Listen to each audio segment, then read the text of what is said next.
Awake my heart. Strength out of weakness. Out of weakness we're made strong. Hebrew 11:34.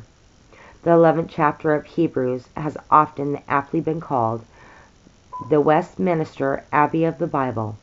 Here are the heroes and heroines of Old Testament times, men and women of faith who wrought exploits in the name of the Lord. Here are the monuments and epitaphs of illustrious worthies who were great in the sight of the Lord. As we read the memorials of their darings and doings, we are held and challenged. Yet at the same time there is subtle suspicion sticks abstinently in our minds that they were different from ourselves, and that therefore we can never be like them. They were specials, whereas we are just plain average ordinaries. Then we suddenly come across this revealing little clause in verse 34. Out of weakness we're made strong, and it gives a new complexion to the whole story. Here is comfort, urge, hope. Out of weakness we're made strong. Those men and women of long ago faith exploits were real, flesh and blood heroes and heroines, men and women of like passions. With ourselves we must look at them again. If they were indeed weak humans like ourselves, then may not you and I become like them? Yes, we may. But how?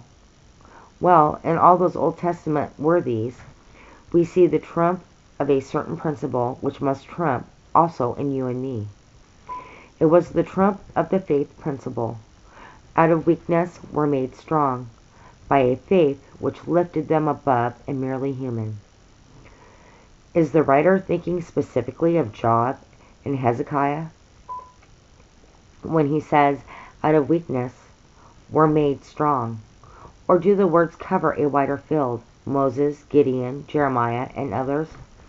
Is not this the story of every human soul which has risen to the life of victorious godliness, and of every Christian worker signally blessed in service for Christ, and of every righteous cause which has won its way to victory? Out of weakness were made strong. Think of this in relation to character. When I was but a youth, I read the life story of Archbishop Tate, a former primate of the Church of England. It is abundantly true that never did a saintler intellectual adorn that high office, yet he had such continuous illness, weakness, weariness, that all who knew him marveled at his consistent brightness, patience, uncomplaining submission, and the amount of work he accomplished. Another such instance is the at one time wonderfully famous Robert Hall, 1764, 1831. Perhaps in all the history of preaching there has never been a more brilliant, electric, strangely staring pulpiteer than he. Never for a moment through long years was he free from acute pain, yet he was never known to complain or become irascible. His presence and conversation were a benediction everywhere, and his preaching was characterized by such raptures that again and again his hearers rose and remained standing under the power of the heavenward spell. Or again, take Miss Frances Ridley Havergal, who Spurgeon well described as the sweetest of English religious poets. What a treasure of consecrated genius are her lovely hymns! Yet most were written in ill health. Are you a nervous person? Do you have ill health?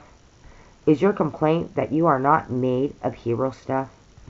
Then let these aforementioned victors file before you, all under the one banner. Out of weakness were made strong. Do not seek power. It is faith which God honors.